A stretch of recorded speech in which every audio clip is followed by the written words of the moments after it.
By June 2024, the front in the DPR was static. There had been bloody fighting in Krasnohorivka and west of Avdiivka. After the failures of the first half of the year, the Ukrainian armed forces took out their anger by shelling Donetsk and Horlivka. Now, the enemy has been significantly pushed away from Donetsk. Several major cities have been liberated, and in Dzerzhinsk, the battle for the city is coming to its logical conclusion.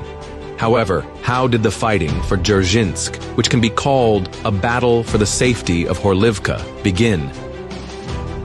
In June, Russian attack aircraft made a sudden dash towards Druzhba and then Shum. A 10-year line of defense was broken through. Already by early July, armored groups had made their way to the outskirts of Pivnishna and occupied part of Leninsky. Dzerzhinsk was daily shelled with assault aviation.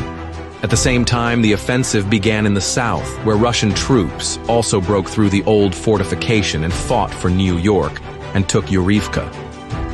By early August, the Russian armed forces had already reached the outskirts of Dzerzhinsk, and a small cauldron began to form in the south. The fighting was very heavy, and by the end of the month, the advanced groups of attacking aircraft had already entered the administrative boundaries of the city. Battles were fought for every house. Shells were spent by wagons.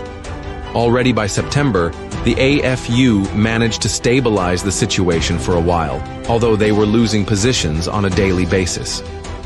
The entire month of October saw extremely heavy fighting in Dzerzhinsk. By that time, the city was full of positions of small groups of the Russian armed forces and the AFU. Drone strikes were exchanged.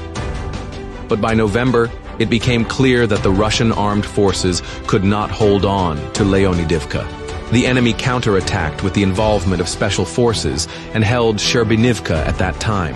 But in Dzerzhinsk, the rate of advance of the Russian armed forces increased significantly. Beginning in December, evidence of assault groups advancing further west appeared on an almost daily basis. At least half of the city was already occupied by December 15th, and fighting broke out again on the outskirts of Sherbinivka. Unlike the previous time, this time the Russian armed forces managed to gain a foothold, albeit in a narrow part of the village.